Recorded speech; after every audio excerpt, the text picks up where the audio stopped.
Please rise for invocation by Pastor Joshua Owen of Spruce Creek Presbyterian Church, followed by the Pledge of Allegiance. Pastor. I'm sorry I'm going to have to pray and run as I'm expected at another leadership council meeting in 30 minutes at our church. So thank you for the invitation. Let's pray together. Almighty God, our Father, we humbly come before you grateful for your many kindnesses to us as a city. There are many things that we take for granted every day, that we have city employees and people in the private sector, Lord, laboring daily to ensure that we prosper and enjoy much peace in this city. And we do return thanks to you for that and pray that for all of your many blessings you would make us truly grateful and mindful of them. Lord, we thank you as we see many veterans here who represent many more veterans in our city. We're grateful for their service and sacrifice, past and present, and pray your blessings upon them as they continue to serve one another in our community. We thank you, Father, for these council members, for our mayor, our city manager, Lord, and their staff, and many others who come alongside of them. We ask that you would bless them this evening with charity and wisdom as they hear from the public, as they deliberate among themselves and make decisions that affect all of our lives. Lord, we know that all authority is appointed by you, and so we give you thanks for them. Ask your watch care over them and their families. And we ask these things in the name of my Lord Jesus Christ. Amen. Amen. I pledge allegiance to the flag of the United States of America and to the republic for which it stands, one nation, under God, indivisible, with liberty and justice for all. Will the clerk call the roll? Councilman Grubbs, Present. Councilman Bastian, Here. Councilman Stiltner, Here. Vice Mayor Foley, Here. Mayor Burnett. Here. All are present. We have a quorum. With that, first of all, that was probably the loudest and proudest Pledge of Allegiance we've done in this chambers for a while. For some reason, I can't imagine why.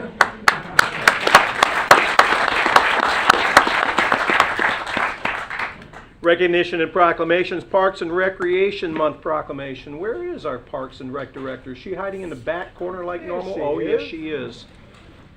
Susan Lavallo, front and center, please. I will present this to you after I read it.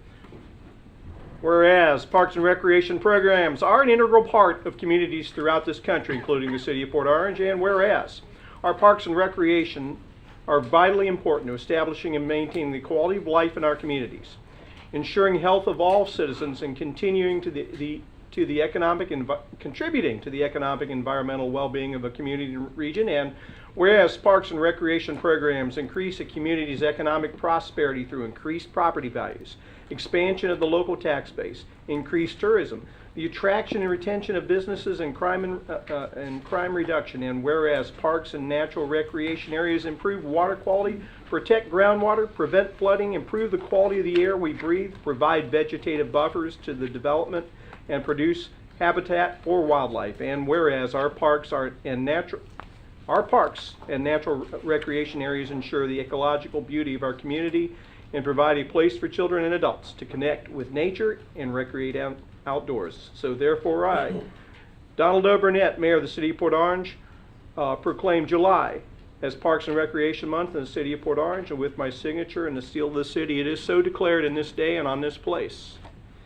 And before I give you a chance to speak, I'd like council to chime in. First of all, anybody see the fireworks on July 4th? Wow! You've done pretty good with that. Drew? Well, unfortunately, I couldn't be here for the fireworks on July 4th, but they're always pretty spectacular. And so your department and your area of the city has always been performing at a very high level. And we appreciate you and your group and your staff and all the employees that make it happen. I just think that it's a very important part, of course, and you do it very well. Scott? We get to say it a lot. Thank you. Parks and Rec does a great job. We're blessed to live in a community where our residents want things to do, they want places to go, they want activities, and Parks and Rec delivers that 12 months out of the year, because we've got good weather usually 12 months out of the year. And whether it's just keeping the baseball fields looking great, our walking parks and trails looking good, providing activities, providing new activities and things that as things are constantly changing and adapting to, our Parks and Recs department does it better than anybody else in Volusia County, and we're super proud. You guys are truly an asset, and our community wouldn't be what it is today without Parks and Rec, for sure. Reed? Yeah, no, absolutely. So thankful for you guys. I'm thankful now from the dais. I was thankful as a kid growing up here because I was in a lot of those programs, and it gave me something to do, me and my friends, and probably kept us out of a little bit of trouble when we were younger. And but I love just the direction, everything you guys do, your whole staff. I mean, I could start naming a lot of them off because I end up making friends at every event we do. But the rec, the all ages aspect of that, that was your vision, and to see that come forward and to be over there and see it firsthand and just come to life is awesome.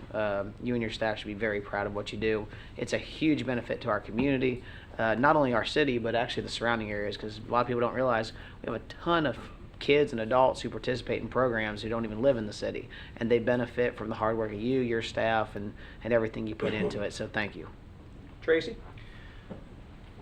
Me and you have talked. I mean, I am so blessed to have you as Parks and Recs taking control. Having your staff is amazing for you. I mean, they are come together amazingly to put together these programs throughout the city, from Earth Day when I first showed up to you, to seeing the rec center reopen. 4th of July was just a wow, 4 streets over in another community and can still see the fireworks. It's pretty amazing.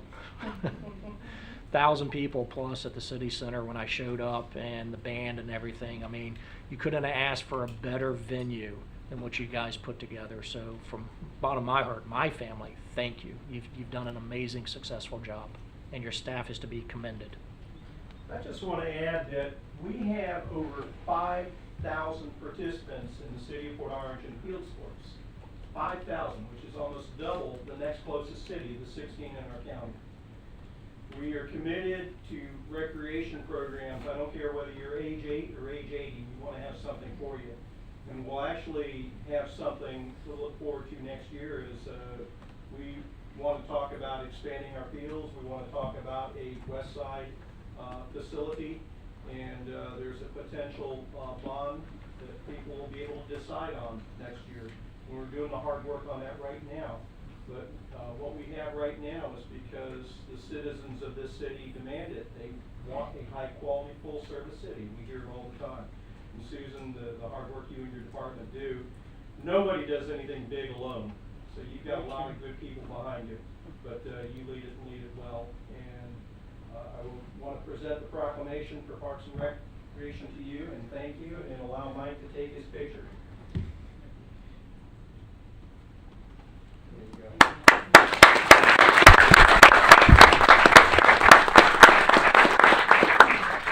Just real quick, I do want to thank the council for your continued support of Parks and Recreation. Of course, our city manager, his support. You're right, my staff, fantastic. I could not do near what I do without them, so thank you. They make you look good. Consent agenda item 5, public comments and consent agenda items. Do we have anyone who wants to comment on the consent agenda? Anyone? Could it be Robert? Come on up, Robert. Mayor, council members, Robert Reinhagen, 1425 Dexter Drive North, Port Orange. I want to speak on item 10, water supply work plan, in particular the Kimley Horn section of it.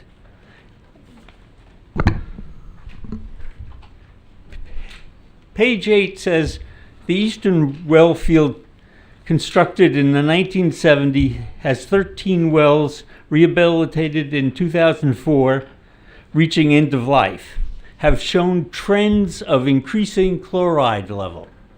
And that's the extent of what it says, just trends of increasing chloride level. Not how much it's increased over time, it's just very simple statement. I seem to remember some 4 or 5 years ago that the city had a capital improvement plan to dig a new well for each year for 4 years in a row. The justification for these new wells was saltwater intrusion in the eastern well field. These new wells are not even mentioned in this new water supply work plan.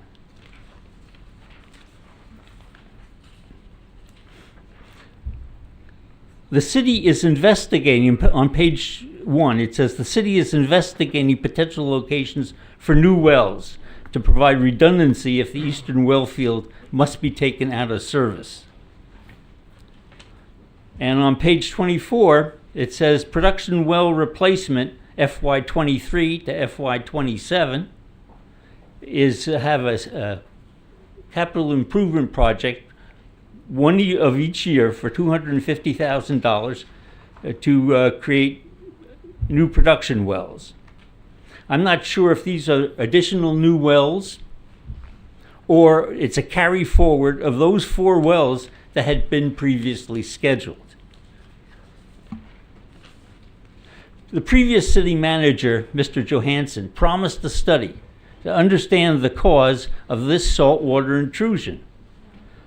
I hope that a simple statement of trends of increasing chloride levels is not the culmination of that study that Mr. Johansson had promised. I believe that you should get a commitment from staff for periodic updates on the progress of that study. The quality of the city's potable water supply is simply too important to leave on the consent agenda. Thank you. Anyone else? On the agenda this evening for agenda approval, if you could, when you, in your motion, can you go ahead and pull item 10 for me? Absolutely. Can I have a motion for the approval for the agenda of the evening, for the evening? Move to approve the agenda evening, the removing item 10 from consent. Second? All in favor signify by saying aye. Aye. The agenda for the evening is approved. Can I get a motion for the approval of the remainder of the consent agenda? Move to approve the remainder of consent, items 7, 8, 9, 11, and 12. Second? We have a motion, proper second, for the approval of the remainder of the consent agenda. Call the roll. Councilman Grubbs, Yes. Councilman Bastian, Yes. Councilman Stillner, Yes. Vice Mayor Foley, Yes. Mayor Burnett. Yes. 5-0, consent agenda is approved. On item 10, Wayne, I just wanted to comment that we have over 40 wells in use in the city. Over 80% of them are actually in our conservation field west of the city, where we have 12,000 acres of forest land which will never be developed because we have set that aside for preservation. We have the 2 reclaimed lakes out there for the recharge area for those wells, as well as a number of other things, including the tree mitigation bank, the turtle mitigation bank. But I wanted to congratulate you and staff because the state approves our consumptive use permit in 10-year increments for most cities for public utilities. The water plan that was submitted and the consumption levels that we have, the state actually approved our consumptive use permit for 20 years. And that is a tribute to the hard work of staff and the execution of the plan. We know that the well fields on the east side of town, there are a few of them, and they're quite dated, which is why we have what we have on the west side. But I just wanted to make that comment for the record because I thought that was important to mention as well. Anyone else and anything else on item 10? We have a motion for approval. Move to approve item 10. Second? Item 10 on the resolution, call the roll. Councilman Grubbs, Yes. Councilman Bastian, Yes. Councilman Stillner, Yes. Vice Mayor Foley, Yes. Mayor Burnett. Yes, 5-0. Public participation agenda item 13, Barracks of Hope presentation by Halifax Urban Ministries. Come on up. I think this is what most people might be here for.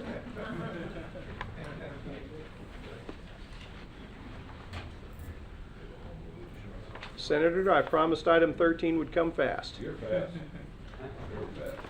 Thank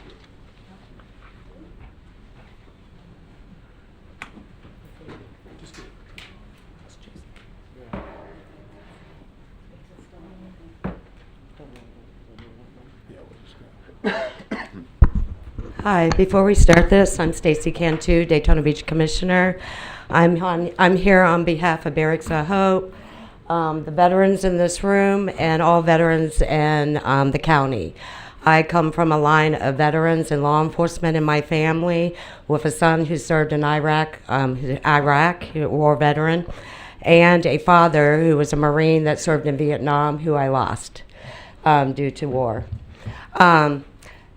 I want to talk a little bit about the Barracks of Hope. The Barracks of Hope was opened at 605 North Seagrave in December of 2018. Provides housing and support to over 70 male and female veterans each year. 75% success rate moving into permanent housing, and average length of stay is 133 days. $400,000 per year to operate, operation funded through the VA GPD program and donations. Looking for a better location since 2019 they have, and they were able to apply for a VA capital grant in 2021 and a county council grant, and they, I think it was $1 million on both. Can we move that? Sure. Oh, I'm sorry, go ahead. Okay, so it was $1 million grant from the VA and the County of Volusia Capital Grant, $1 million. The new home at 962 Derbyshire will have 20 efficiency apartments, 2 ADA apartments, private restrooms, 2 offices, a laundry room, and a common area. I'll let you do it so I don't mess it up. The unfunded portion is $403,290. Go ahead. Okay, so the reason I'm here on behalf of Barracks of Hope to ask the city council here to sponsor a room for $25,000. The city of Daytona has done that, and Ormond has actually committed as well. I want to tell you a little bit. I don't know, has anyone up here ever served? No. Okay. I come, like I said, from a long line of veterans. I had a son who served in Iraq. Actually, when he came home, and that's all he knew, he probably would have been a lifer. He was in the 82nd Airborne Infantry. He was hurt. He had to have a hip replacement, his whole pelvic reconstructed. He was in his late 20s with 2 kids, married. Had no home, had nothing, no job, because that was his job. I experienced PTSD with my son, and I never knew, even though I came from a lifelong of veterans, I never experienced it. And family, he was really close to my husband, we couldn't even help him. The VA in places like this, that's where they need help, and that's where they get help, is from the VA. And they are able to get them a job, put them in college, because you know the military pays 100% of your college. And I'm sorry, I get a little emotional because I'm talking about my son. But if you experience what I experienced, you would know this is definitely worth doing. And a lot of our veterans you see that are homeless have the same situation. When they get out, they have nothing. I don't know if you ever heard Corey Mills talk. Mm-hmm. He was homeless when he got out. So I'm just hoping you guys would consider donating and sponsoring one of these rooms for $25,000. And if you have any questions about the Barracks of Hope, we do have Buck here. Senator Wright will also back me up on this. And I'm sure every veteran in this room will back me up in this too. And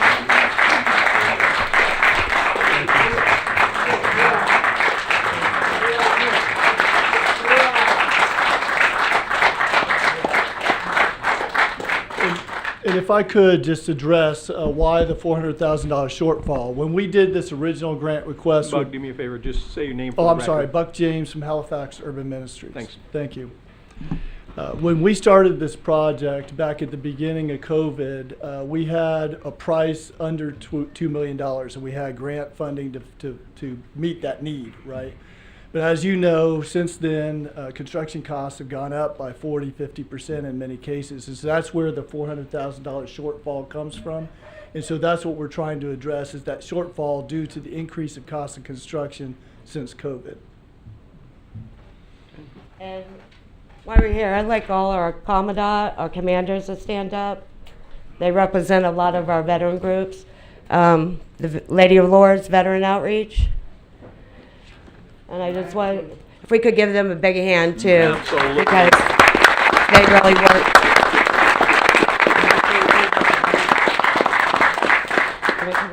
You have to come up. You have to come up to the microphone. This is our commander from the Military Order of the Purple Heart, Chapter 316. I'm a member through my father, who was killed in Vietnam. It's a hard group to be a member of. Some of these groups you can be a member, but you have to be checked out completely to be a member of this group. Hi. State your name. Ralph Matar, Commander of the Military Order of the Purple Heart, Chapter 316 for Volusia County, the whole county. The only thing I wanted to say about Barracks of Hope is that myself and a buddy of mine actually worked there for a while.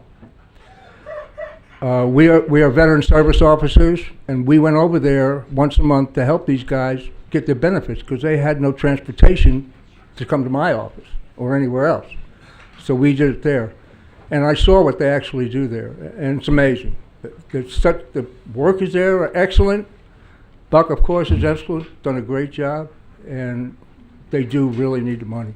So I appreciate it. Thank you. And I'm going to have Bob Atkins, Vietnam veteran, the president of Chapter 1048 Vietnam. Vietnam Veterans of America. Hey, Bob. Thank you. Many of you here know who I am. I have a large support of veterans here tonight who we last year spent 22,000 hours in the community. I'm talking about Volusia County. We do everything volunteer. We do not have money. I want you to support the Barracks of Hope for our brothers and sisters so that we can get them back on our feet. You have a chapter standing here of 400 members who know what's going on in this situation. Please support the Barracks of Hope today. Thank you. Thank you, Bob. Bob, if I'm correct, we are the second largest chapter in the state of Florida? Yes, we are. Yes, we are. And we were just voted by the state of Florida as the chapter of the year. So that just tells you the work that we put in to this community. And Second best in the state, or second biggest and Second first biggest best? and- Second biggest and first best. yes. Absolutely. From this guy, I am not shocked. And Mike Dean, Commandant of the Marine Corps League of Daytona. Good evening, ladies and gentlemen. How you doing tonight? Great. I kind of sympathize with Stacy. I lost a son in Iraq in 2005. He was killed in action, and believe it or not, the unit, the 658 Captain Tiger Mayberry Detachment for the Marine Corps League, we came in number 3 at the state for retention and for donations and for helping veterans just this year in 2023. So I don't know how to say this. I don't know how to plead for money, but that's what we do all the time, because without support of the people, the community, we wouldn't exist. So the veterans really, really need help. They really need help. And we're the only ones who can really help them. All of us, not just me, not just you, but everyone. So again, thank you very much for listening to us. Thank you. Thank you. And St. Matthew, Lady of the Lord Veteran Outreach. I'm working on becoming a saint. My name's Lou Matthew, and we're very involved with the Barracks of Hope. Every month we serve them a hot meal, and they're waiting for us at the door with these breakfasts. And we do this through our group every third Saturday of the month. And when we have our monthly meetings with our group, they bring in donations like shoes, toiletries, bleachers, because they have to provide their own equipment while they're there. But the money is definitely needed, and I hope you will consider that and help these veterans. It's a rehab center, and it's definitely making a big difference in our community for veterans. Thank you very much. Say hey to Father Phil for me. Well, if you know Father Phil, he hates to ask for money. And I'm the same way. Well, that's But why in he's this got case- you. That's why he's got you. He's got you. But he's good at it. And just so you're aware, this is a one-time asking for this money to sponsor a room. So these veterans stood for us over here. Will you stand up for them? And Senator Wright, do you have anything you'd like to add? Said it well. So, I was hoping Senator Wright would speak at least. All right, now you he's can always discuss. beside All me. right. Thank you very much. Senator Tom Wright from District 8 here. I've been on the board of HUM for over 12 years. My wife and I have donated a lot more than this $25,000 because it's such a great organization. We have about 300 homeless that live there. We serve 200 to 300 meals every day in the community, and we take care of these 20 homeless veterans.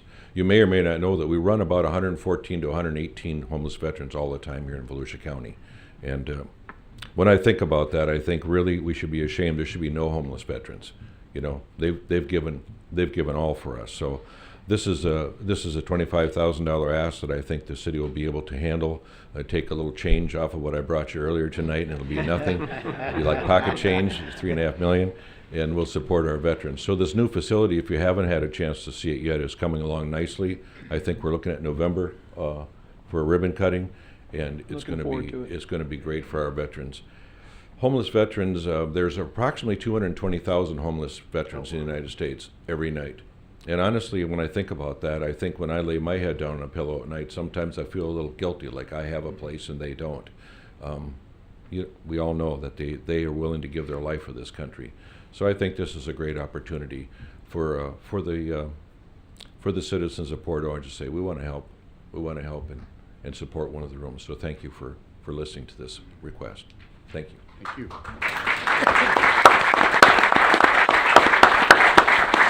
And I actually can subtract that 25,000 off that check if you like. All right. I'm sure you could. I want to, first of all, Stacy, thank you for setting this up, and thank you for setting up a visit with me. I have visited the construction site. Buck, I appreciate you bringing me through that. That was very enlightening, and I can personally attest to what you're going to be able to offer, and it is fantastic. It is a small reminder in so many ways that what our veterans give us every day. You know, we talk about the price of freedom and what, but everybody forgets sometimes that these veterans come back and don't stop giving. That was just part of that. You know, my grandfather landed at Normandy and fought in the Battle of the Bulge, both of those, and came home. Lived in 93. My father fortunately got to serve in the Navy during peacetime, but he came home and became one of the very first police officers in Daytona Beach Shores. And in the service of that city, suffered an injury and has gone through life since the 1960s half deaf. People forget sometimes that when these veterans come home, their service officially may be over, but their service to this country is just beginning, because there's a lifetime of giving back.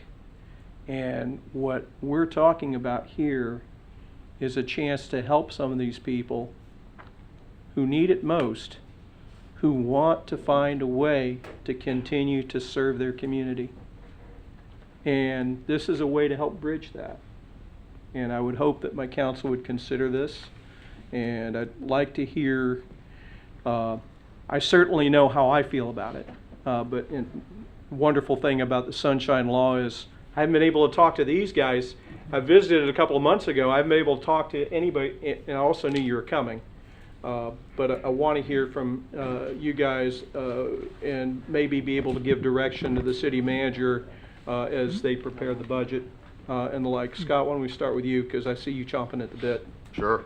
I mean, you know, there's a lot of decisions that come before a municipal council that are really difficult. I don't think this one's going to be that hard. But, you know, for just a moment to share, I served for over 2 decades here in the city of Port Orange in law enforcement. I started when I was 19 years old, and I come from a family of military veterans, and my service path was just a little bit differently, but I can tell you every single day and night in Volusia County, our law enforcement and first responders come across veterans who need services just like this. We haven't always had them in Volusia County. I can tell you there were many a nights where I'm checking shopping plazas at 4 o'clock in the morning and you see a vehicle and it just doesn't look right, and it's got a Texas tag or an out-of-state tag, and the vehicle just, instantly you see it and you're like, let me go up and check that out. And you get out at 3, 4 o'clock in the morning and you shine your flashlight in the back seat, and there's somebody sleeping in the back of that car in January and it's cold. And you knock on that door and you wake them up and you find out that that's the story, that they're a veteran who's now homeless and they're just trying to figure out their path. They're trying to figure out where do they go now. And one of the gentlemen said it earlier, and Stacy elaborated. The thing that I remember a lot about a lot of the veterans' paths that I've crossed is they don't want to ask for anything. They don't like to do it. It's an uncomfortable thing. Maybe it's a pride thing. But I can tell you from the law enforcement perspective, it helps us tremendously to know that, but already have something to offer. So they don't have to ask. It's much easier if our law enforcement professionals can identify it and say, hey, I've got something for you tonight. Here's a place, here's a meal, here's a shower, here's a bed. As opposed to us waiting to have them ask us, is there a place for me tonight? How do I get my tire fixed and a little bit of gas just to get to Miami and things like that. So services like this are needed. More services like this are needed. They've been needed for a long time. And I will tell you that over the last 30 years, Volusia County has gotten better. And it's for a lot of people's efforts that are in this room tonight that are willing to watch and make the ask and do the work, 22,000 hours of volunteer work. That's incredible. I mean, that is absolutely incredible. And it doesn't cost anything but a little love, sweat, and tears, right? So I appreciate what everybody's here for tonight, what you're standing for, what you're asking for. Certainly I'm going to be in supportive of it. My position to support this is because I want to make sure that our law enforcement folks out there and our other city employees, when they come across these folks, and we will, and we do, and I'd love to see the day where they say, we haven't come across a homeless veteran in the last 5 years. You know, we don't need stuff like this anymore. That'd be awesome. But for right now, we do, and I want to make sure this is a tool in their toolbox for them to know, hey, I recognize what this is. I'm going to make this offer. They're not going to have to ask. I'm going to make this offer, and this will be one more tool in their bag to help them out. So I appreciate you, Stacy, Senator, everybody for coming out, supporting something like this. It takes a village, right? And so good work. Reed? Absolutely. So my dad is a Vietnam veteran, and he was over there for 3 years. I know firsthand the experiences that he had when he came back. He shared a lot of stories with me, and not with what happened over there. He doesn't talk about it. I don't know, and I respect that. All I know is what I watched him deal with today, and what I've watched him deal with since I was a child. And so it hits home for me, specific from that point, because that's very close to home. I also have a nephew in the Marines right now. I had another nephew who served over in Iraq. You know, my grandfather was World War II, and my great-grandfather World War I. So I have a whole family full of people who were willing to go over there and serve this country because they believed in the mission, believed that this is the greatest place that you could possibly live in the entire world.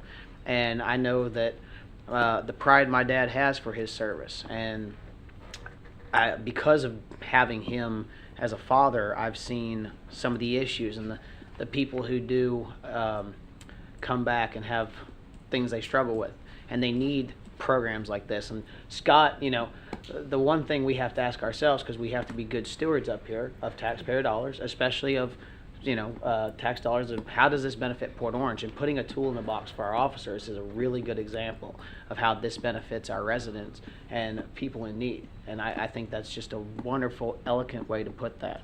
So I support this 100%. I love the mission. I love what you guys are doing. You know, it's really, really neat to learn. When I saw this on the agenda, I caught in my head, you know, what is this? And then dug a little bit deeper, and to me, it's a no-brainer. So, absolutely. Drew? Yeah, I agree fully with what they said. I was going to use that exact terminology. This decision is a no-brainer for me and fully supportive of it. I don't need to give a big dissertation or a big speech. I'm Thank you. supporting it, and it's a no-brainer. You don't have a lot to say? Thank you. Yep. Tracy? Wow. The story is real. It's realer, and it hurts at home for all of y'all. What you're asking for is penance for what you deserve more than what we can even give. $25,000 is I hate to say it's a no-brainer because it is citizens' money that we're talking about here. But it is a no-brainer for me. My father-in-law served in the Navy, Vietnam War. My uncles did. Never the same. Silently. And you sit there and you digest as a kid when they came back home that he just needs to have time. It never stops. And I get that. Truly do. My employees remind me of this all the time. I have a staff of 41 individuals, and over 10 of them are armed services coming home. So it's one of those things that you can't speak for enough. And Senator Wright, thank you for today, having the time to talk about this initiative before the meeting. And because I read it and I was like, okay, so what is this? You paint a beautiful picture of something that unfortunately we don't get enough media press. And I think that is the downfall, is that this is such a beautiful thing that's going to happen, but we don't get enough press and good press talking about what y'all are doing. And it's a shame. I think all public information officers, sorry Wayne, and all cities should be taking and running and promoting this, of what the cities are doing to try to help out our veterans. This is something that's lacking, and I think that's what's going to help you tenfold. So from the bottom of my heart, thank you for putting this project together. Thank you all. Mr. City Manager, Wayne, with the consensus of council, I would like to request that you put a budget line in. And because I'm competitive and I know 2 other cities have said yes to the 25 level, can you put the budget line in at 30? So that we can do a little bit more than our neighbors and maybe challenge some of our neighbors to do the same? We can put the budget line in at whatever council directs us to do. Council, do we have a consensus? Yes. We have a consensus. We will take care of it. Thank you. We're going to have a bid war.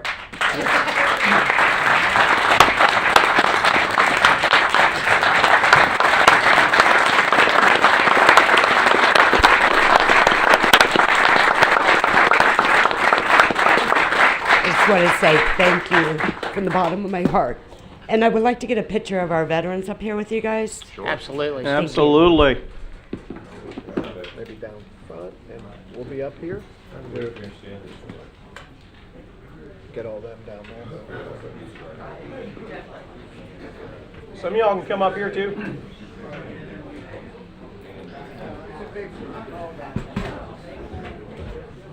If there's any good looking ones, put them in the front.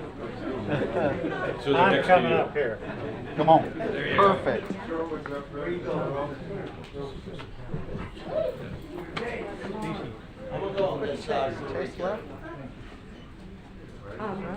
Hey, we need some more company up here. Some of you guys can come up here. Absolutely. We won't bite. We got room. Come on. Come on down. Good, how are you?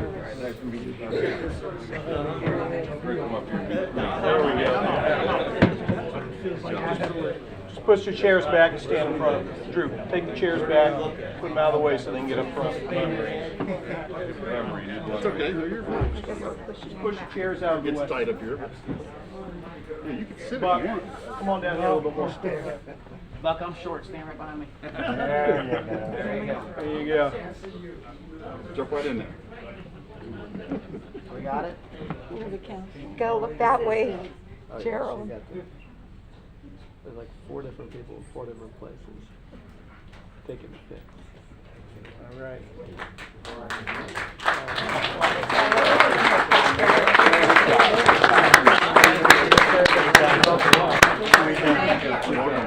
Thank you.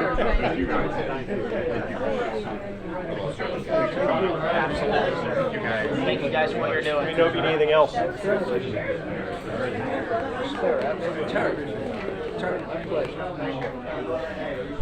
Thank you again.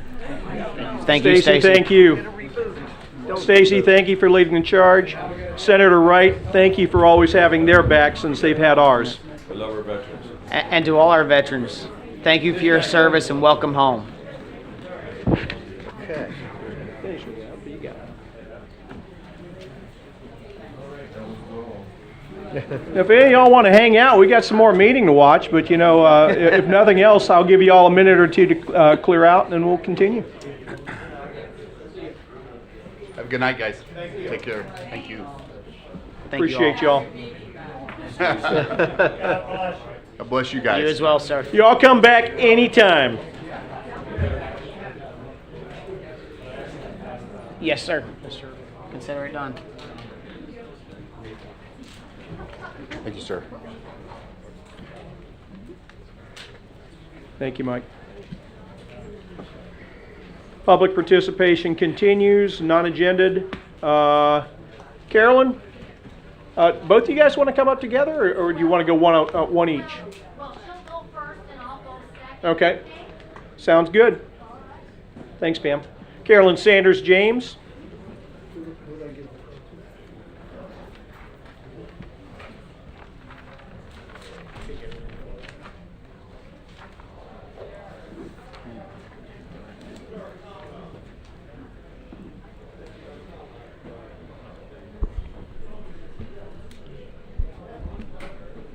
Good evening. My name is Carolyn Sanders James, and I am a community concerned citizen of Port Orange for the past 11th year. It gives me pleasure to come from a large city and move to Port Orange, meeting a lot of friends and neighbors, etc. Mayor Don Burnett, Vice Mayor Fawley, City Manager and Assistant City Manager, and the City Council members as well. By April 1867, not only did the settlement name change to Port Orange, because another town in the United States already has been former named, but the fortune of the settlement has changed as well. Only 9 family members remained in 1889, and this is Freemanville. And many of you probably know a lot of the story about Freemanville. And the hopes and dream of those free slaves from the new life went with economic decline of settlement due to poor planning and unproductive harvests. What did remain was the settlement, Afro-American roots, unofficially known as Freemanville, and now located around the intersection of Orange Avenue and Charles Street. All that remained of this small free slave community is Mount Moriah Baptist Church, built in 1911 on Orange Avenue, which still provides a place of worship to the descendants of those settlers. The church was built in 1911, needs special attention. And I noticed that inside the church, the benches are shifting, and it looks like, I'm not an expert, but I can see that the building is kind of leaning, where Pastor Trudy is not able to conduct services on Sundays really at all. Since Mount Moriah is the last remaining structure in Freemanville, can the city, state, or landmark society preservation grant program offer funds to help restore for preliminary design and planning studies to make positive improvements at at-risk buildings. Within the next 5 or 6 years, this location may not exist.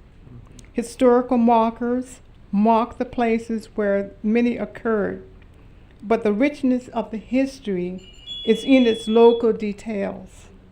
Am I finished? Go ahead and wrap up. Details that can be insignificant on the global stage. The home of an individual who makes a difference. A building, byway, or just about high and mighty. Okay. Thank you. And Pam, I'm sure you're going to continue the Yes. story. Pam Hansen Peterson? Yes. Good evening, everyone. I'm Pam Hansen Peterson, and I've lived in Port Orange for 27 years. I am continuing what Carolyn has said to address the sad decline of Mount Moriah Baptist Church. In an article by Denny Bowden on the Florida History Network entitled "Little Remains Beyond Memories of the Post-Slavery Settlement of Freemanville," he states, "Freemanville, the site of the first African American community in Volusia County, remains generally unknown. But once a year in February, those who cherish history gather in Mount Moriah Baptist Church to celebrate this settlement that decades ago was nestled in what is now the northeast area of Port Orange." He states in the article that you could sit on the firm pews at Mount Moriah and listen to the history of Freemanville, its long gone residents, and learn about Mother Alberta McLeod, the church mother. The firm pews and the piano, as Carolyn said, are now leaning. The floor is too insecure to walk on. The current pastor, Trudy S. Krusco, can no longer hold services in the ailing church. What monuments do we have remaining from our city's early beginnings? On the state landmark that denotes the location of Freemanville near the Halifax River in Port Orange, it states, "Mount Moriah Baptist Church is the last remaining structure from the pioneering African American community in Port Orange, simply known as Freemanville."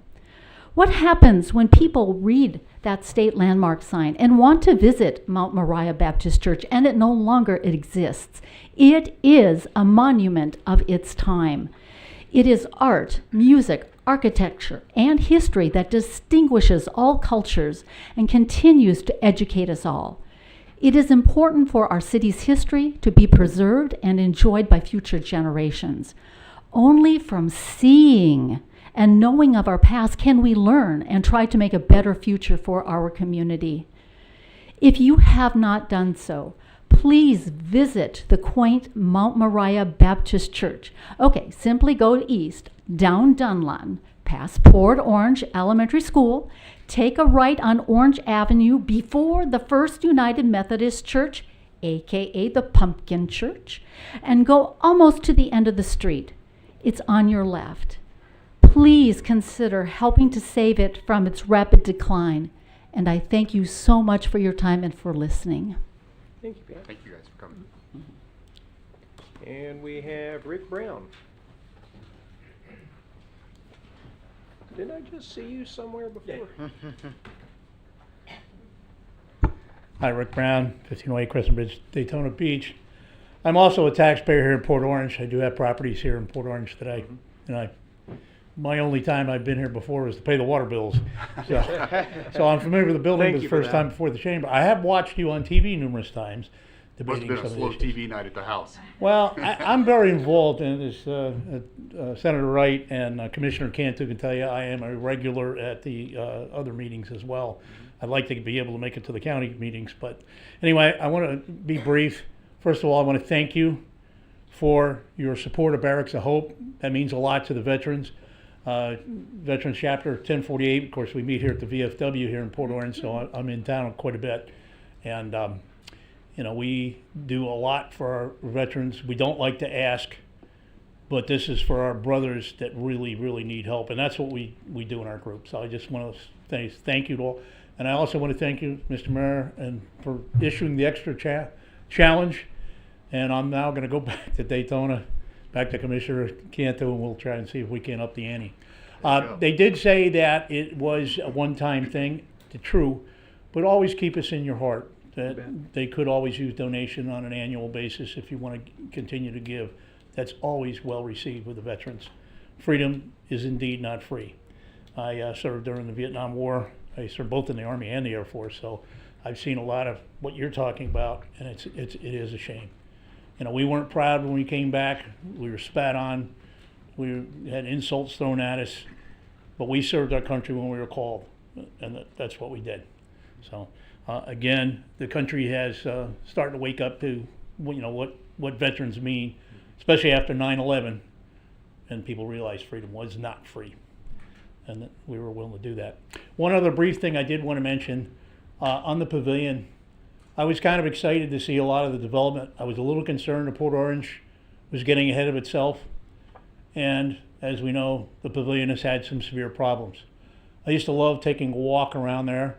Especially around the lake. I do have a Tesla. I'm trying to save the environment as well.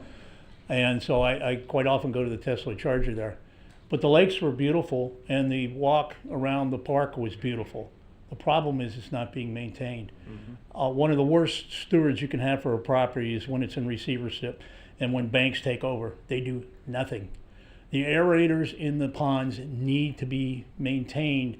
They need to be active. That was a beautiful pond there, and it's now turning into a mud hole. So I appreciate it if you can make sure that stays high on the agenda, and code enforcement goes down and visits regularly and forces them to keep the pumps going. Thank you. Thank you, Rick. Thank you, Rick. Welcome home. Tracy, do you have any other cards for speakers? That's it? Okay. Council comments, let's start. Hey, we don't know about what's signing up, so can we speak? You want to give them cards?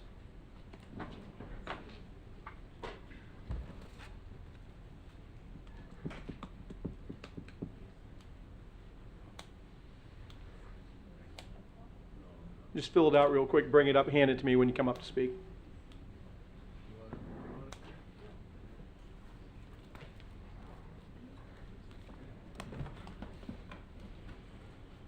Is there anybody else that needed them?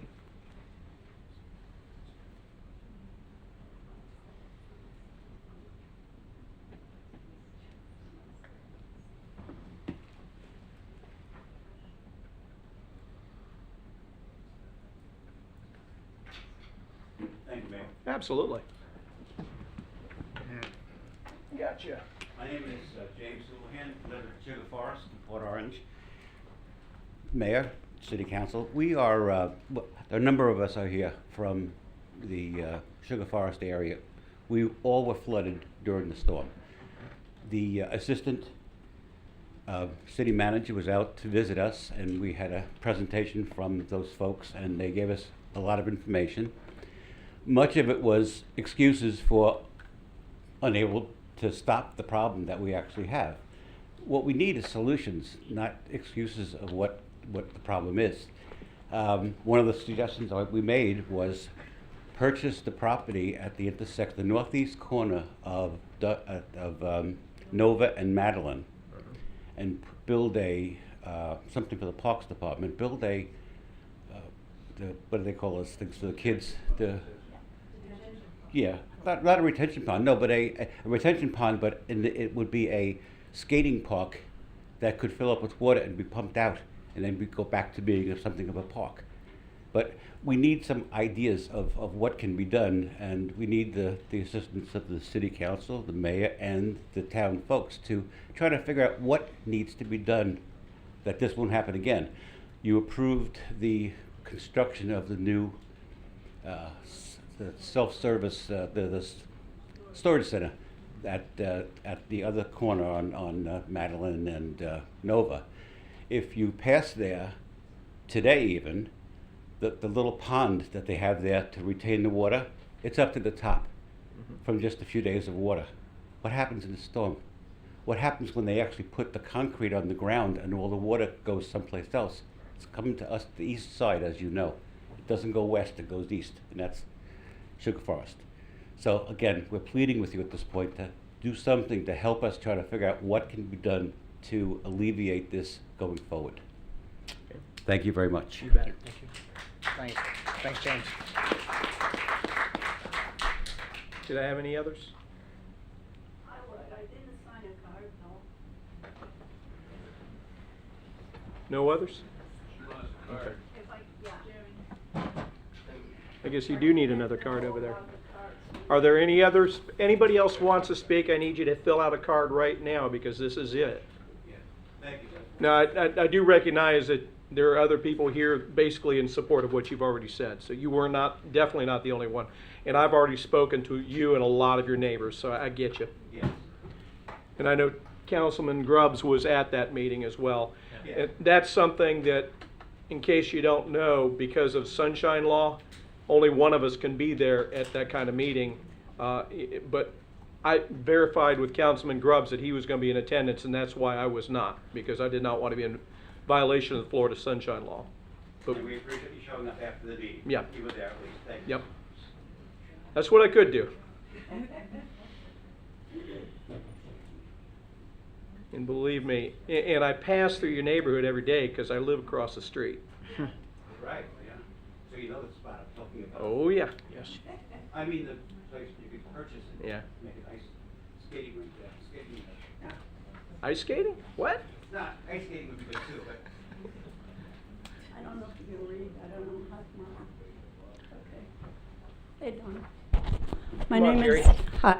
My name is Jerry Nehall, and I live in Sugar Forest. And I think all I want to say is like we're just kind of in limbo over there, along with the flood situation, and now we have that other, they're building a little bit higher on us down on the other, and we're just really going to get it. I mean, the water's going to all come this way and this way to us. That's one thing. And we don't like, maybe we need one person, like a contact person, that we could talk about and then communicate with them, because we call, we talk to people, and then it's just like they don't know, or we're working on it, or something is, but we don't know what's being done, if anything, at that. And then another thing is, hopefully, today is the 18th. For months, we've been going on about the property on the corner of Sugar House Drive and Sugar House Boulevard. That is a total hazard. It's not just an eyesore and the No, pain it in is. everybody's neck. It's dangerous.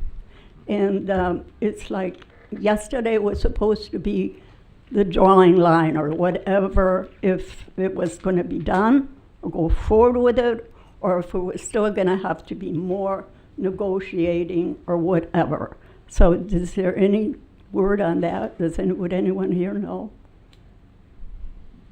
After you all comment, when we go to council comments, I'm going to ask the city manager to answer your questions. This is your time. But Yeah, because it is really, it's an important thing. I don't know how many properties there are in that the community there, but there are quite a few, and we're all affected by it, all. And it's something that's just not going away. And the whole really bad situation is it has been ongoing for years on that corner. Thanks So to a not so it's- friendly neighbor. Yep. No, it's, well, I got really yelled on for having a concrete drive or sidewalk poured by my house. I had a permit, I had a licensed person and everything. They came and the inspector was really irritated with me because it was not quite a 3/4 of an inch over toward the fence. I don't know how that happened, but he was really, now this has been several years ago, ready to have me have to tear that one part up.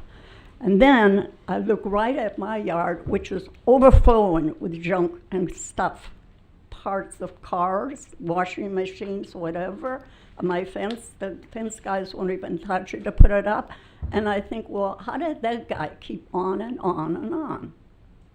So I think it's time that somebody, because we're kind of important, we're just a little older subdivision back there, but, you know, it's important to us too.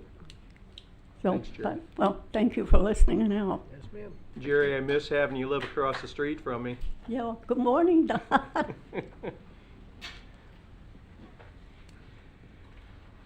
With that, council comments,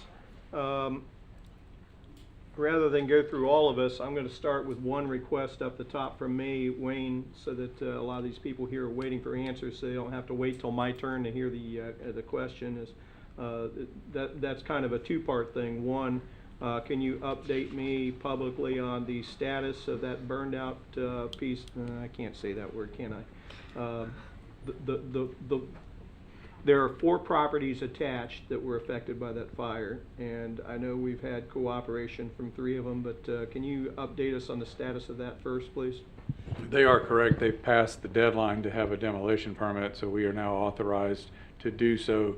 Staff's preparing an agenda item for August 1st to bring to you with a quote to see if council is interested in having the city knock the property down and clean the lot. So that right now that schedule, August 1 would be in front of you to vote for it, and then the demolition would follow that. So we've just got to, now that we've been authorized as of today, we can go find some funds and see if that's what you'd like to do. We have to get your Including the permission to do liens so. and everything, those And then you options. try to get as much back as you can over time. Okay.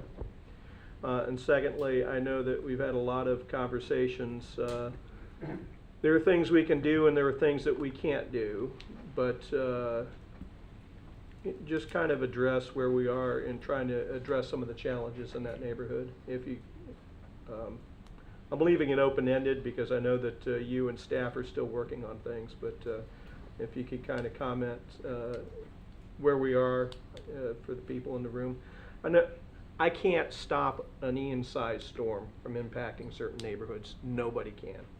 But what I do want to be able, I've seen it flood during other times as well, other than just Ian, and I want to be able to, how can we help? What are we doing? The maintenance is ongoing. The city has 15 employees that work, and just some of the statistics, there's 200 miles of ditches, 133 miles of pipes, 4,000 inlets, and 15 people out working on them, and they're doing that constantly throughout the city. There are multiple neighborhoods. This is one of many that had damage and issues during the storm, and we're trying to do what we can to maintain everything for everybody. You've seen an escalated amount of social media showing where we have our equipment, whether we're working on ditches, working on pipes, cleaning the inlets, moving forward. So ongoing maintenance never stops. It is something we do constantly all throughout the year. Some of the areas where we did have the challenges, we've come to you a couple times now with the ongoing capital projects, so the major construction projects to try to alleviate some of the areas. And as you said, I don't think any of the cities are designing infrastructure to defend against an Ian level storm. We're trying to do what we can to mitigate and minimize the impacts from it, but the cost is, that was a unique storm. I've talked to multiple people who've been here 30, 40 years. Nobody's ever seen a storm of that magnitude. So I don't think we're going to promise people that if another Ian comes, it won't be bad, but we're trying to do everything we can to make it less bad. The main project for this area that comes out of that is the Nova Canal Station. So all the water from up north is coming down the Nova Canal, and as that canal fills, the water from their neighborhood is going west trying to get out Madeline into Nova. And if Nova's full, it can't get out, and that's what occurred. It backed up into their neighborhood and caused the flooding. So the idea there is farther down, we also have issues at Dunlawton and Spruce Creek Road by the post office. As that canal winds its way around and works down Spruce Creek Road, is to get some form of station that functions similar to Cambridge that will sit there at the end and pull the water downstream and pump it into the river. The problem we have is where our outlets are all into closed bays, where when you have tidally influenced water, you've basically got a wall blocking your water from getting out into the ocean through the inlet.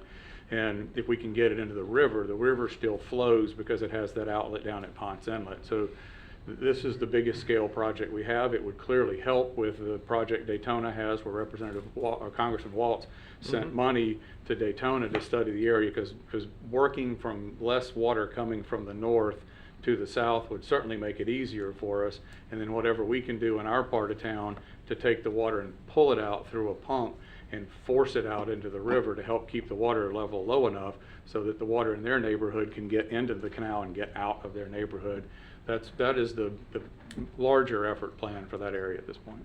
That's a good recap, and I know that as part of the Volusia Elected Officials Roundtable, we collectively were in support of Daytona Beach's effort with the congressman, and I had made calls and contacts as well, and they got an Army Corps of Engineers project to look at that, because a lot of our problem is Daytona Beach has no outfalls.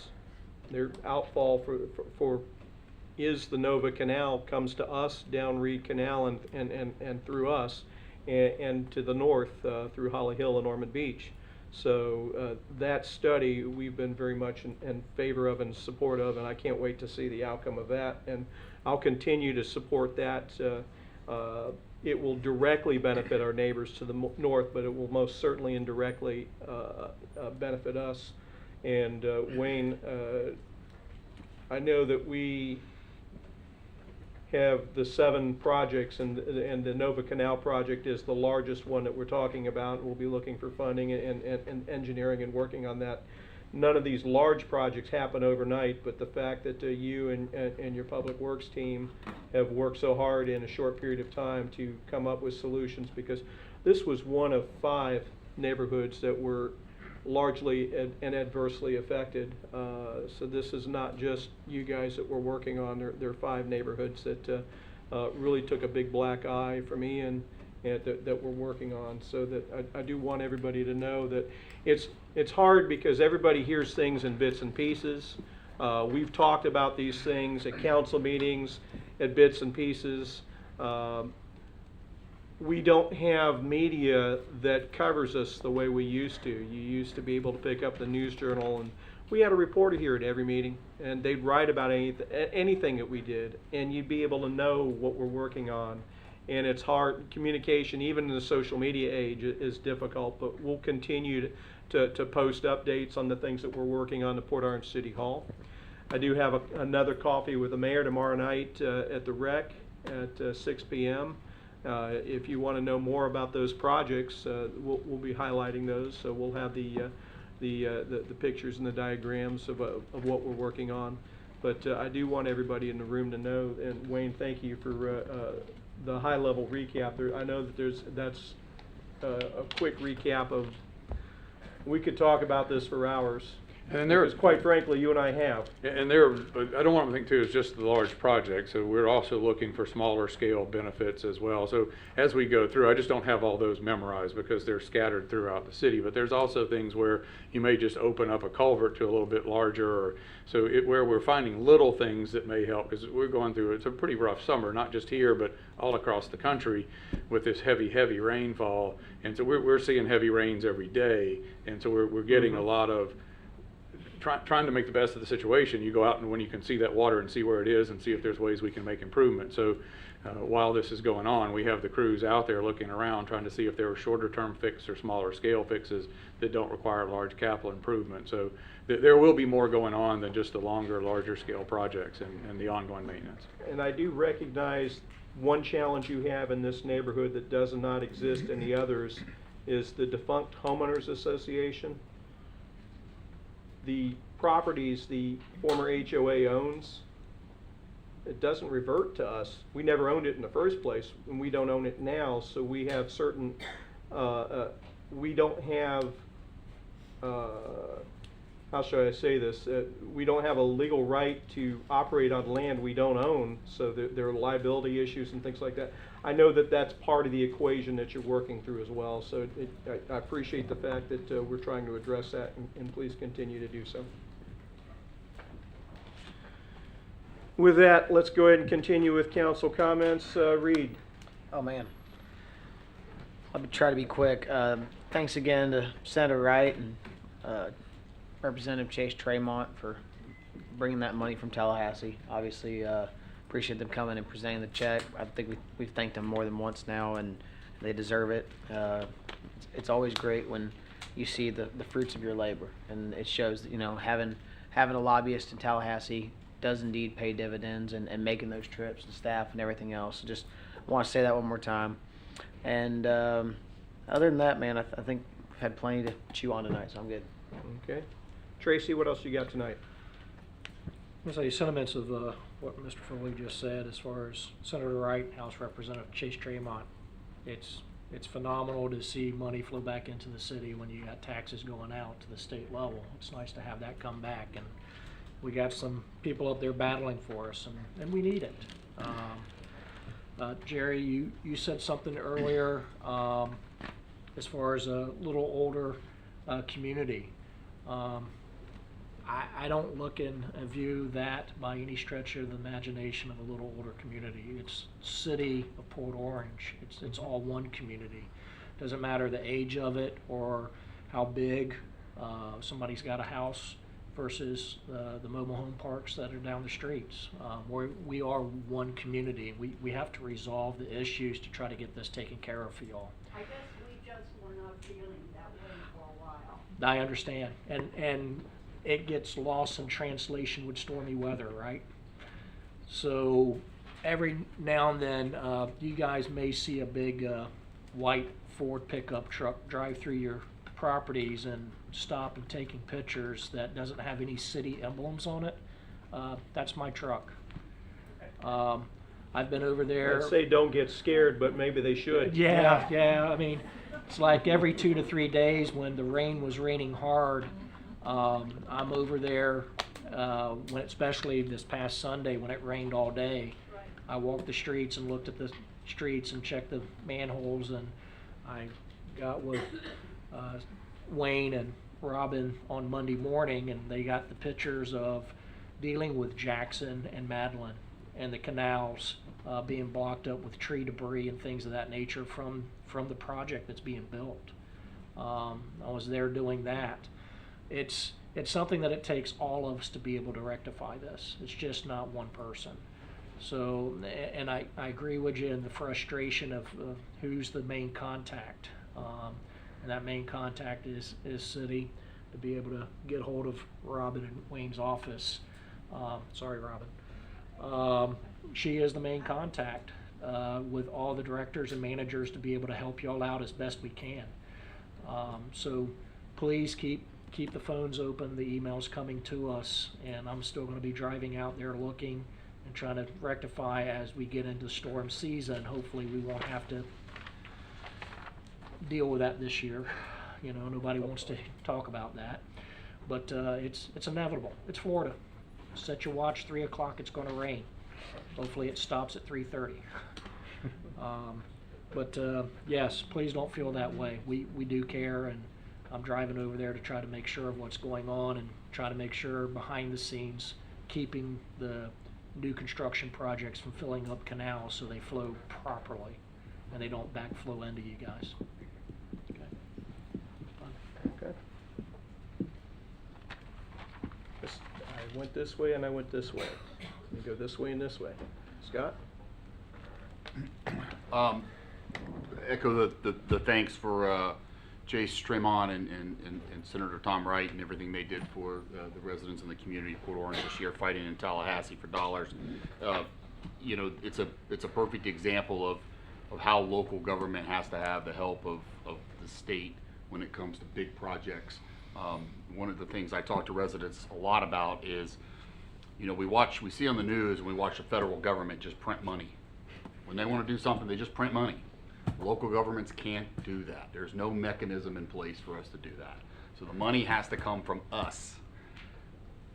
That type of stuff is what we need help with in Tallahassee. And so, you know, we had a stormwater workshop here in April. Very few people attended, but the city of Port Orange has multiple projects in its CIP that are going to require the support of our residents contacting our state officials and our legislators and our senators in the coming years to try to help us acquire these dollars. These projects are incredibly expensive. These are not $100,000 projects. Most of these projects exceed millions and millions and millions of dollars. And we're going to have funding support from the state to do these projects in the coming decades. By the way, none of these projects are short term. None of them can be done in the next couple of years. I'm just being realistic. They're going to take time. Just the design of projects are incredibly expensive. Sometimes they require property acquisition, right-of-way acquisition, different things like that. So you got to stay into this for a really long time. We will. Since I've been on council 9 years, we've been fighting for stormwater dollars and stormwater projects and getting quite a few of them done and improved upon year after year after year after year after year. So it is really important. We are acutely aware of the areas in our city that struggle with stormwater. There are areas of the city that are low. I've lived here, born and raised for 53 years. I remember paddling in a canoe in some of these neighborhoods back in the 70s.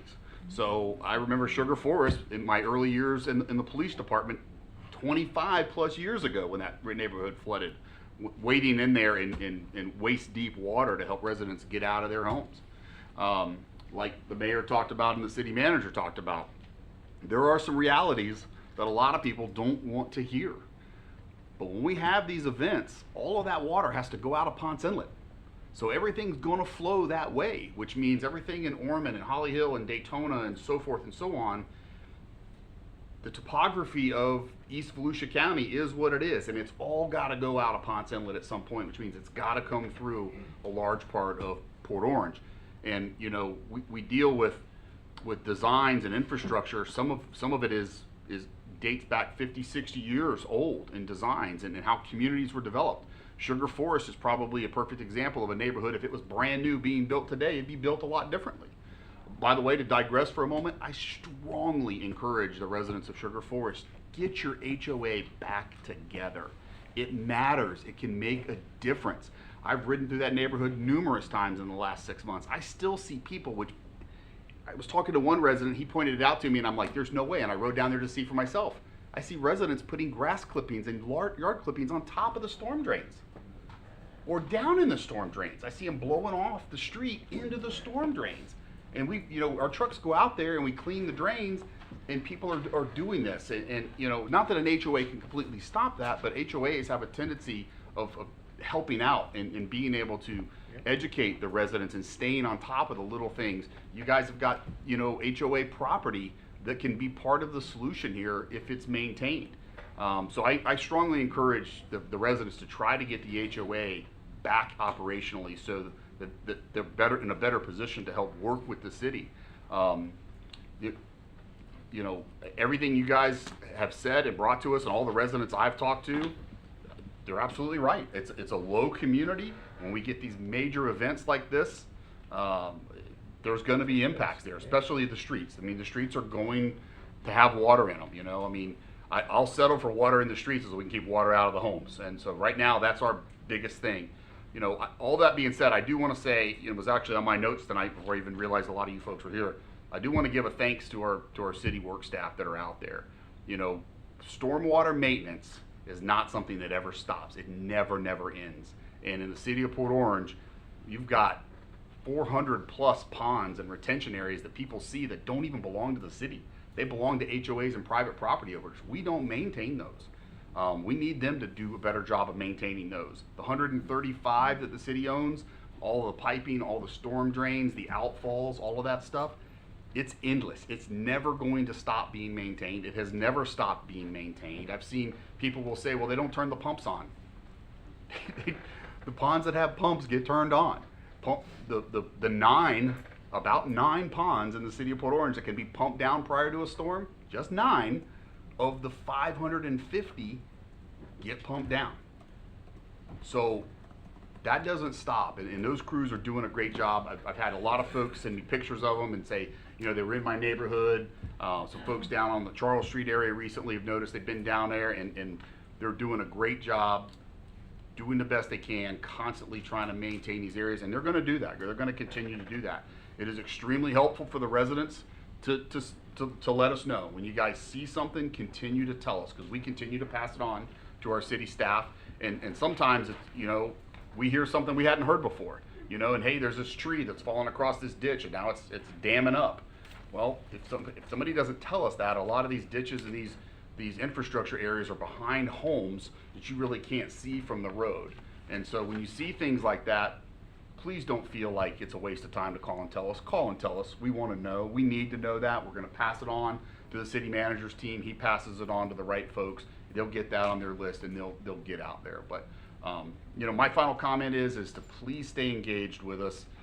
Year after year, when we go to Tallahassee and we fight for dollars up there, it helps. Make a phone call to Senator Wright, Representative Tremont, and say, hey, I live in Sugar Forest. I know the city's looking for dollars for these projects. I need you to support that. It matters. It matters. So keep an eye out, watch what's going on. Try to stay, you know, in tune with us when we're doing these stormwater workshops. And when we have these sessions where we're gearing up to go to Tallahassee, because that's what's on the agenda for the next few years for sure. That's all you got? No. Drew, what you got? There's really not anything to add to that. I agree with all my colleagues up here with, through their comments with what's been said. And, the city is committed to making improvements. And, it just takes a lot of work and a lot of dollars, and we got to get there somehow. And, again, if you see something, say something, because if you don't share something, like Scott said, doing these drive-bys and patrolling and doing the streets, and them, they can't see every outfall and every, area that might be lacking maintenance. And so just continue to be vigilant and continue to report things that you see, and the manager and staff will address them as they can. Wayne, I had talked to you before about commenting on the traffic light situation and how that's coming along, getting them back up to speed with after the storm and the like, and the Nova lights. But I know that that's a little bit of a protracted conversation, so I'm going to punt that to the next meeting, but be prepared for that. Also, one thing I'd like is we've been getting the First Step shelter numbers in the weekly with the police report. Can we also, now that the safe zone has been added, if we are tracking our numbers for people going to the safe zone, because that's a different element of First Step, I think it'd be good for us to know that too, because I think we need to know the value of what we're paying, and I still think we're underpaying for what we're paying, because the cost of that, of nothing now costs what it did in 2018, but I'd certainly like to see the safe zone numbers, if that's possible, if you could look into that for this as well. With that, board appointments and interviews and reports. Park and Rec Advisory Board, we have one opening. We have 3 applicants. Mike Navarro, the current person who's on the board there, whose term has expired, called me to say that he could not be here. He has another obligation, but he'd like to continue to serve, and he also would like to be able to serve and help with the potential rec bond next year. We have 3 applicants: Michael Navarro, Monica Riera, and Brandon Schwades. I'd like to open the floor for nominations for that one opening. I'll move to reappoint Michael Navarra to the Parks and Rec Advisory Board. I'll second that. We have a motion and a second to reappoint Michael Navarro. Do we have any other nominations? Going once, going twice. Nominations are closed. We have one nomination for one position. With that, we'll do a voice vote. All in favor of reappointing Michael Navarro signify by saying aye. Aye. Aye. Any naysayers? Same sign. No naysayers. Michael Navarro is reappointed. Golf Advisory Board, we have 2 openings. Currently, Dennis Flesh and Lance Green serve, and we have an additional applicant. I think there's 3, Mayor. We do have 3 openings? I think I'm there's sorry. 3. Okay, so we have 3 openings and 3 applicants. Convenient. Dennis Flesh, Lance Green, and Michael Begnato. I'm sorry, it does say ×3 there, so. See, I'm trying to do this without wearing glasses. We have 3 applicants and 3 openings. Nominations are now open. Mayor, I'd like to nominate all 3, the 2 currently serving and the new applicant. Jim, be careful.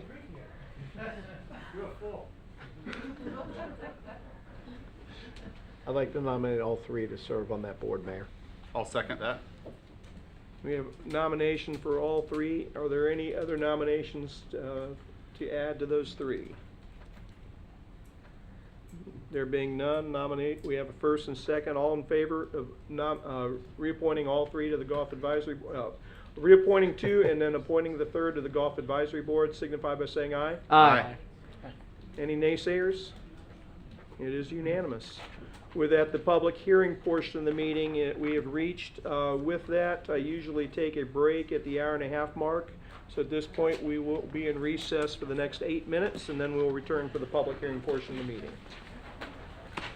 Okay. Start timer for 7 minutes and Wait. 45.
The public hearing portion of the meeting is now open. Item 17 is second reading of ordinance number 2023-04. Ordinance number 2023-04 is an ordinance of the City of Port Orange, Volusia County, Florida, amending Chapter 58, Article 3 of the Code of Ordinances relating to special events, amending Section 58-1 to make minor changes to the definition of major special event, amending Section 58-53 to allow for special event sales associated with legal holidays and seasonal events to provide an increase in the amount of days for a special event within the Riverwalk and Down Under Entertainment District, regardless, even though regardless is misspelled here, of parcel size. Amending Section 58-56 to remove the bond requirements for major special events, providing for codification, providing for repeal of conflicting ordinances, providing for severability, providing for codification, providing for scrivener's errors, and providing for an effective date. Move to approve ordinance number 2023-04. Second. We have a motion, proper second. The item's open on the floor for discussion. We have second reading. Council comments or questions? Second reading. I see none. Would anyone here care to speak to the item? There being none, back to us. Final comments? Call the roll. Councilman Grubbs? Yes. Councilman Bastian? Yes. Councilman Stiltner? Yes. Vice Mayor Foley? Yes. Mayor Burnett? Yes, 5-0. Item 18 is second reading of ordinance number 2023-05. Ordinance 2023-05 is an ordinance of the City of Port Orange, Volusia County, Florida, approving the Fourth Amendment to the Woodhaven Planned Unit Development Master Development Agreement, providing for the repeal of conflicting ordinances, providing for severability of, and providing for an effective date. Move to approve ordinance number 2023-05. Second. I appreciate the fact that that one was much easier to read. We have a motion, proper second. The item is open on the floor for discussion. We have second reading. Council, do you have any comments or questions? Not on second reading. There being none, would anyone here care to speak to the item or try to talk us out of it? There being none, back to us. Council, final comments? Call the roll. Councilman Grubbs? Yes. Councilman Bastian? Yes. Councilman Stiltner? Yes. Vice Mayor Foley? Yes. Mayor Burnett? Yes, 5-0. That brings us to item 19, which is second reading of ordinance number 2023-06. An ordinance of the City of Port Orange, Volusia County, Florida, approving the Fourth Amendment to the Second Amendment to the amended and restated Master Development Agreement for Southwind Center Planned Commercial Development, providing for repeal of conflicting ordinances, providing for severability of, and providing for an effective date. Move to approve ordinance number 2023-06. Second. We have a motion, proper second. The item is open on the floor for discussion. Council comments or questions? We have second reading. I see none. Would anyone here care to speak to the item? Seeing none, back to us. Council, final comments? Call the roll. Councilman Grubbs? Yes. Councilman Bastian? Yes. Councilman Stiltner? Yes. Vice Mayor Foley? Yes. Mayor Burnett? Yes, 5-0. And that brings us to second reading of ordinance 2023-07. An ordinance of the City of Port Orange, Volusia County, Florida, amending Chapter 54, Article 4, Fire and Rescue Pension Fund by amending Section 54-77. Definitions, amending Section 54-104. Benefits and contribution for members hired on or after December 4th, 2012. Providing for repeal of conflicting resolutions, providing for severability, and providing for an effective date. Move to approve ordinance number 2023-07. Second. We have a motion and a second to approve ordinance 2023-02. The item is open and on the floor for discussion. Second reading. Council comments or questions? There being none, would anyone here care to speak to the item? There being none, back to us. Council? There being none, call the roll. Councilman Grubbs? Yes. Councilman Bastian? Yes. Councilman Stiltner? Yes. Vice Mayor Foley? Yes. Mayor Burnett? Yes, 5-0. The public hearing portion of the meeting is now closed. Item 21, additional items, City Attorney Report. Shannon, you have anything for us? Nothing tonight. Excellent report, thank you. City Manager, Nothing else. another excellent report.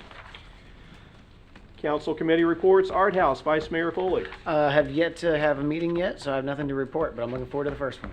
Great report. Excellent report there as well. With that, just a reminder that we are meeting next week on the 25th. And tomorrow night is Coffee with the Mayor at the Rec at 6 p.m. Would love for anybody who's available who wants to talk about anything. We do the winter outreach with the town hall, and we're doing the summer outreach with the Coffees with the Mayor. So love to see you all tomorrow night if you're interested, 6 p.m. at the Rec. With that, everybody have a good night. Thank you.